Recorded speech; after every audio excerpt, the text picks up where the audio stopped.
I'd like to take us back to my first question on how the media covers Africa and ask you, aside from Africa as a country, which I think is a fabulous site that everybody needs to read, who else is covering Africa in a thoughtful, insightful way that we can tell our audience? Because this is what we're trying to do here at The Doorstep, is make sure we connect global issues to domestic concerns.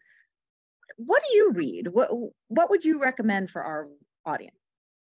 My general answer is, I actually think the media is covering Africa better, and I'll say this, well, Western media, and I'm talking also of like, well, two things. One is there's a kind of the establishment media, the ones with that spends resources, the kind of elite media, the ones that sets public agenda that's read by elites. I think that media, over time, they're doing a better job. There's a really good study by Toussaint Notias, who's at Stanford University, and he actually, I think he did a great study of how many of the sort of very crude stereotypes that we used to associate with coverage of Africa in the West, the ones that Binyavanga Wainaina complained about in How to Write About Africa, and the ones that Africa as a country used to write about in its initial stages, and much of that doesn't exist anymore. And there are reasons for that.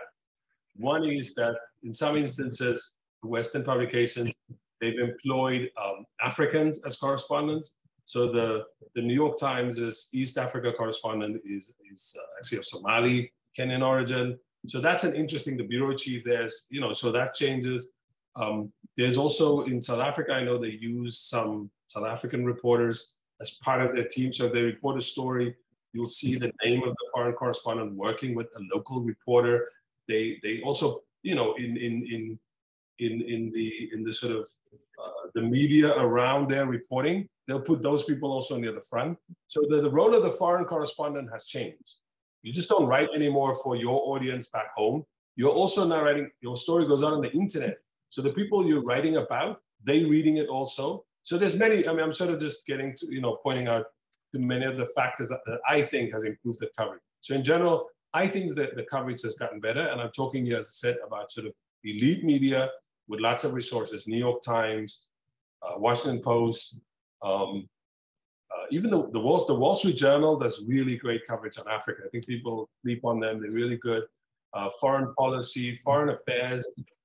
Many of these older publications that people wouldn't have read on African affairs, I think now they're doing much better. This is why you might also notice Africa as a country writes more opinion and analysis that often has, if we write a story now about Nigeria, we're writing about like, hey, what just happened here, rather than, oh, how is this covered by the New York Times? Right. So I think that the coverage have improved. There's a lot of great, and we know many of those reporters through our work with Africa's country, they've done better.